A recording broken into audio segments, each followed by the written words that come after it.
Hey, Sharon. So what's the news down there today? Keeping an eye on the cap, right, for pressure. Right, the stacking cap is in there. It's basically this school bus-sized plug, weighs 80 tons. It's still in there, Sharon. It's got a couple of leaks. They don't appear to be serious. It could be something as simple as nitrogen coming out. The cap is holding, and that is especially important right now because this weather that's roiling up and this tropical wave could turn into a tropical depression, tropical storm perhaps by this weekend, and that could head right for the Gulf. That sealing cap is absolutely critical in keeping all of that oil in as the ships on the surface, that armada of ships, dozens of them, have to peel out and find safer harbors away from the storms. And what's the status of the relief well at this point? We think it's going very well. It's obviously hard to know exactly what, but we hear from BP and the Coast Guard that it could be just a couple of days from bisecting or intersecting the well. In addition, they're talking about this static kill.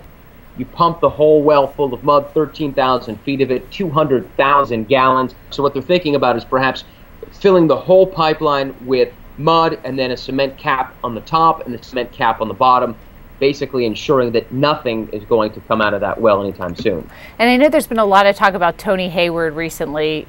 Primarily, where's he been? And is it true that he may resign?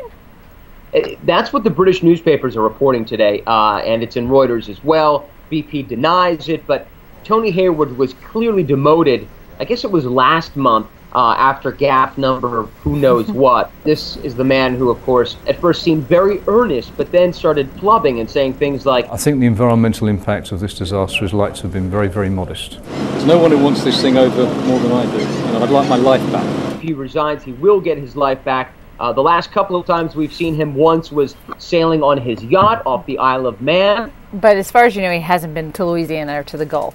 I don't think Hayward's been back to this continent since June, so we haven't seen much of him. And tell us about the map behind you. You look like my early days at K-Hog Weather as the weather girl. Sure, I do. I've been practicing my hand motions. The storm should come from the south, heading northwards towards the Gulf Coast, possibly towards the spill area itself. Yeah, this is a map. It's a great map, actually, and it helps us figure out what's going on and where everything happens. So.